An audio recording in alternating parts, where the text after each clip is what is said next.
Halo teman-teman semuanya, ketemu lagi dengan Roy di sini. Di video kali ini saya akan bahas saham Sido review kuartal 2 tahun 2022 ini. Hari Jumat kemarin ya, perdagangan bursa terakhir, harga saham Sido dibanting ARB, teman-teman. Gimana teman-teman? Panik nggak tuh melihat saham Sido di bawah sampai ARB gitu ya? Bahkan masih ada antrian 200.000 lot ngantri di harga ARB. Jadi kita akan bahas di sini kinerjanya dan prospeknya seperti apa gitu ya. Semoga bisa menjawab teman-teman ya, investornya yang terutama niatnya untuk jangka panjang ini gitu ya, supaya kita bisa tahu kira-kira Sido ini masih layak atau enggak sih untuk kita hold. So, gak usah lama-lama lagi, kita bahas sekarang.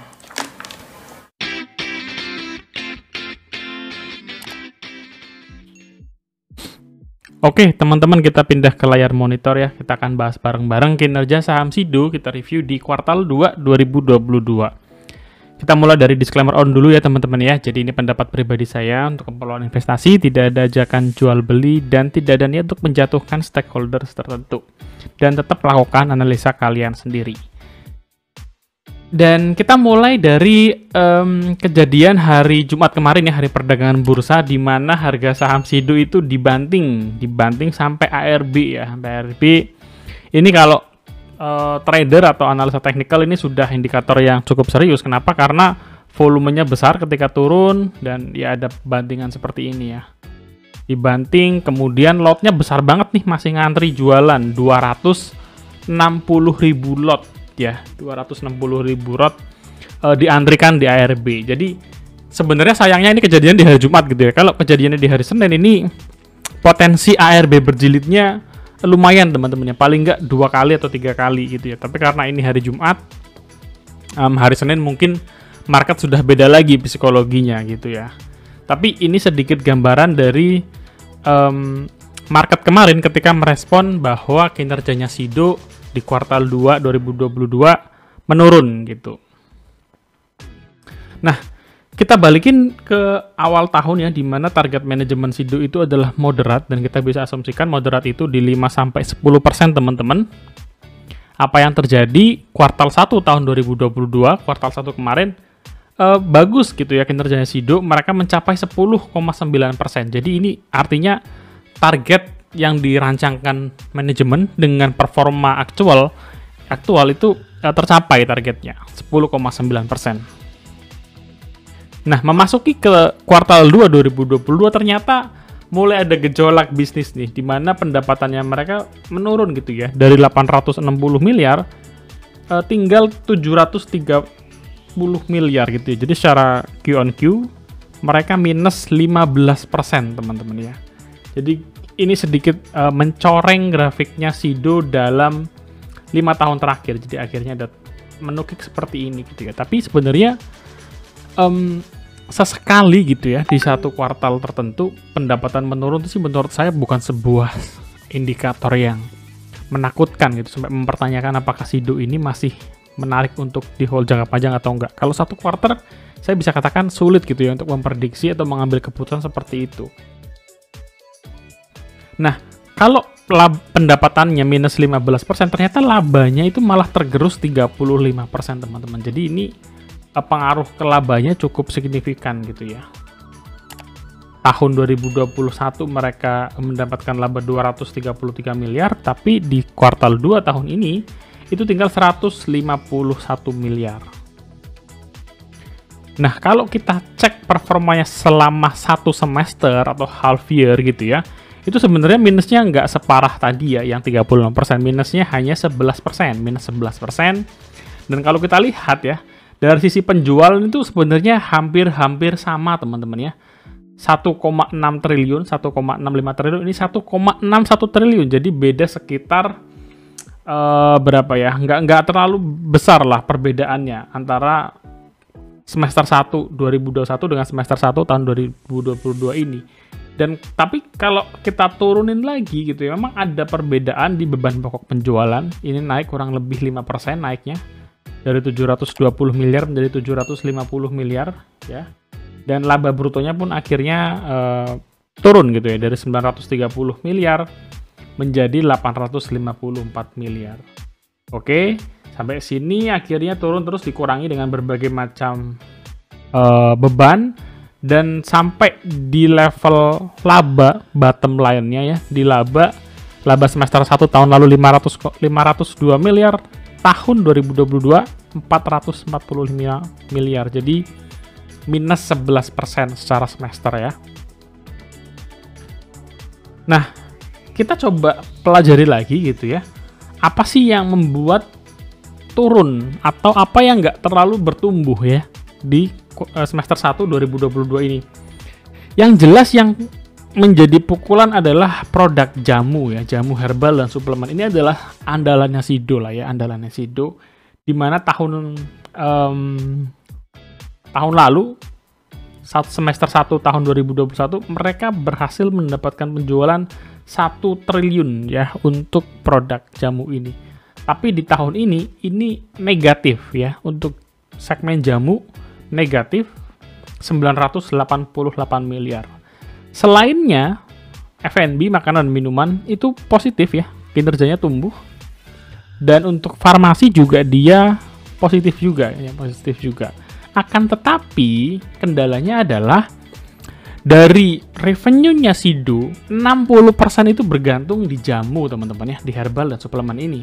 Ini masih memegang 60%. Jadi meskipun makanan dan minumannya tumbuh ya, dan farmasinya juga tumbuh, tetapi persentase mereka hanya masih di level 40% kalau digabungkan.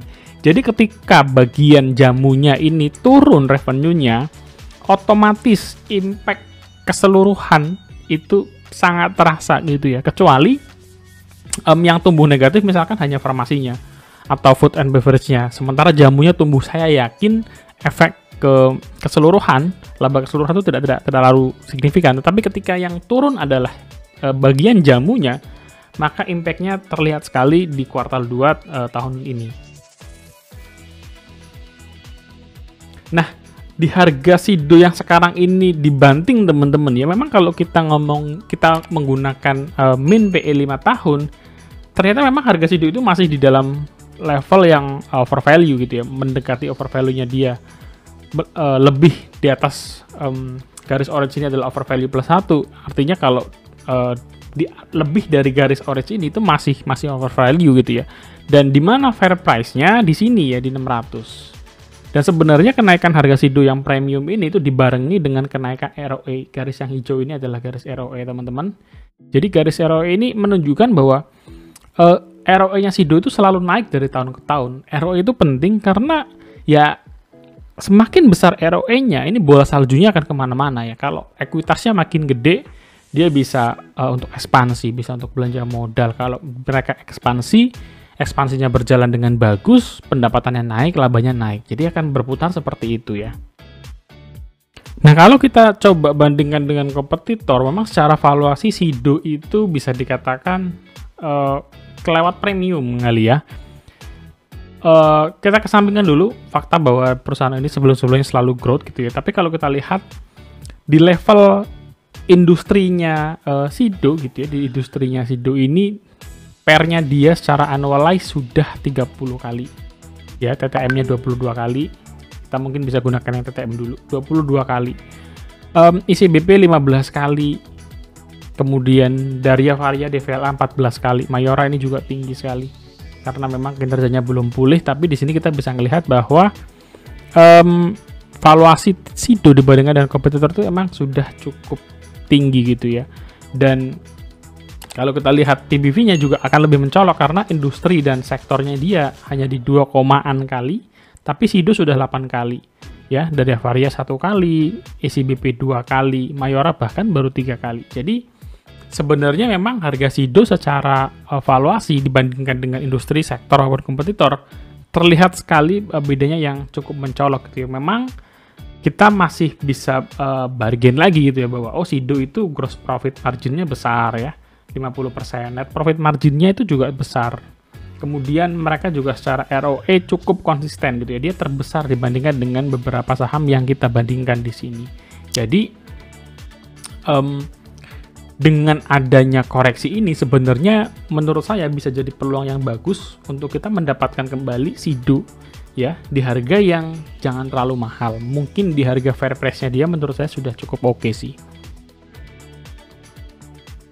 Nah, kalau buat teman-teman yang nanya gitu ya, ada teman di channel ini juga yang nanya, secara jangka panjang masih bagus nggak sih Bang untuk saham Sido ini? Kita bahas bareng-bareng, nanti teman-teman bisa menyimpulkan saham Sido ini masih punya prospek yang menjanjikan atau enggak. Oke, pertama adalah prospek mengenai marketnya sendiri ya, di mana Sido membuat sebuah proyeksi bahwa sampai tahun 2026 market modern jamu ini akan tumbuh dari sekarang 53% menjadi 61% ya. Jadi makin lama marketnya Sido dan lain-lain modern jamu ini akan menggerus marketnya tradisional jamu ya. Mbok-mbok jamu itu akan semakin kecil marketnya, bahkan mungkin akan sebenarnya sih nggak terlalu bersaing gimana-gimana ya, karena tradisional jamu pun sebenarnya mereka juga kadang menjual produk-produknya modern jamu. Tapi berdasarkan report ini kita tahu bahwa peluang Sido untuk memperbesar marketnya masih cukup besar ya sampai tahun 2026.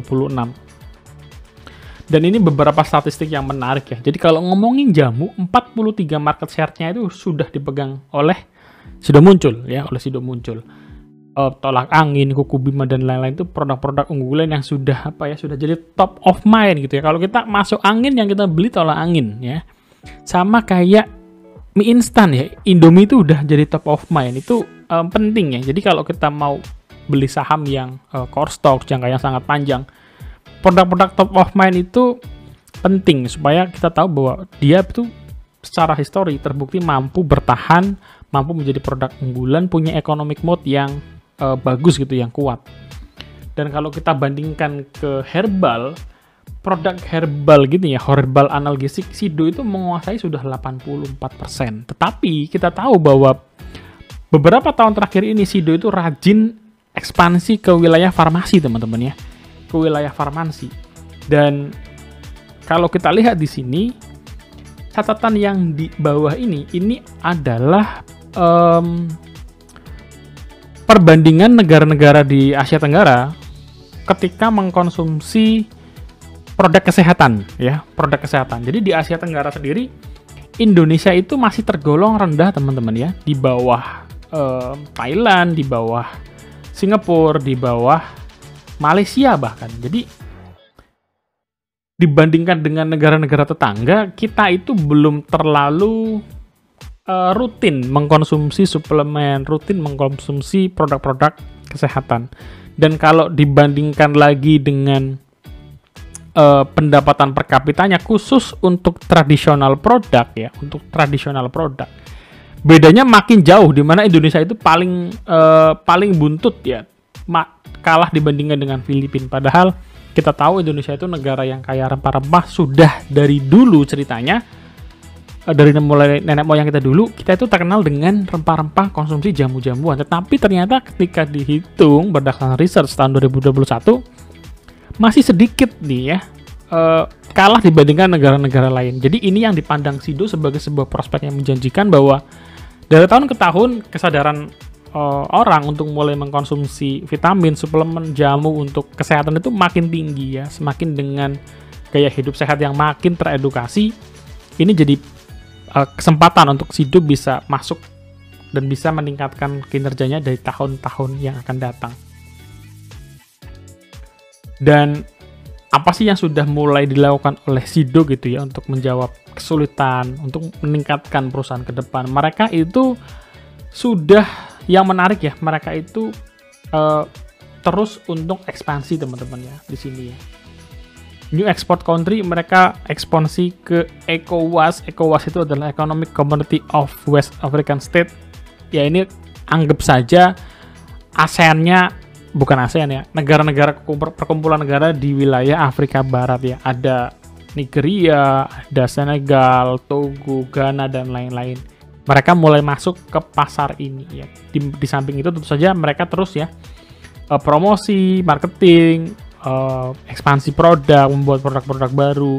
Mereka juga di bidang farmasi terus ngedevelop produk-produk yang relate sama COVID, sehingga mereka bisa jual, orang-orang bisa maintain kesehatan mereka dengan suplemen-suplemen harian untuk mewaspadai COVID. Dan tentu saja high margin produk. Dan di sisi international business, hasilnya itu cukup bagus teman-teman ya. Dimana di kuartal 1 2022 hasilnya naik 125%. Jadi ini strong sales ya.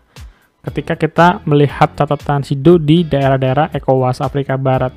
Kemudian mereka juga penetrasi di Filipina, Malaysia, dan Uni Emirat Arab ya. Seperti yang kita tahu tadi, Malaysia itu konsumsi jamunya tinggi juga di sana ya. Jadi kalau Sido berhasil mendapatkan market di Malaysia, saya pikir ini juga akan meningkatkan kinerja Sido di tahun-tahun akan datang. Selanjutnya mengenai proyeksi, selama kuartal 1 2022 jumlah outlet coverage Sido itu sudah naik 7.000 teman-teman ya.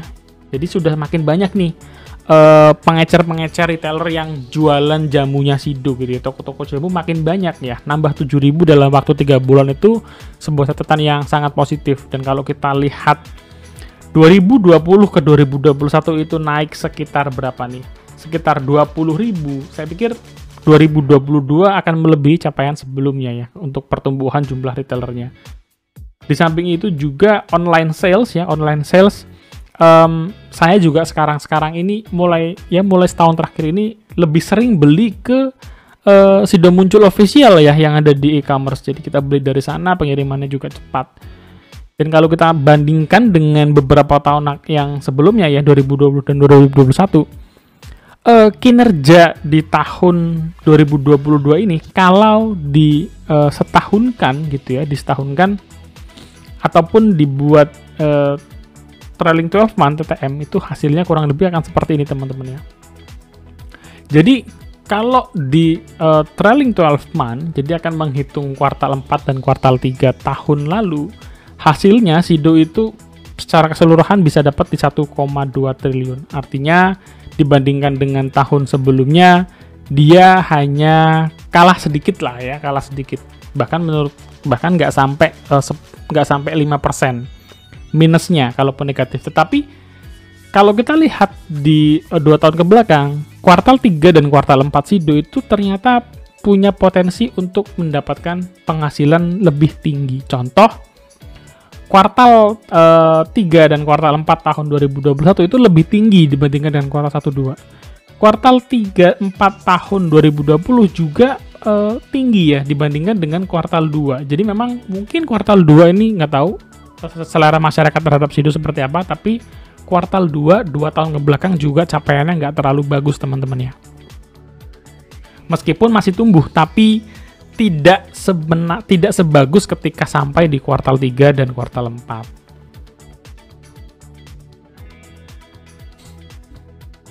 Oke, kita udah sampai di kesimpulan. Sebelum lanjut, teman-teman subscribe dan tekan loncengnya supaya gak ketinggalan. Kesimpulannya gimana, Bang? Jadi, Sido ini saham yang harganya premium, dan sudah sewajarnya saham yang harganya premium itu diberi ekspektasi yang tinggi gitu ya. Diberi ekspektasi yang tinggi, dan ketika ekspektasi itu tidak sesuai harapan, harganya pun dibanting, teman-teman ya.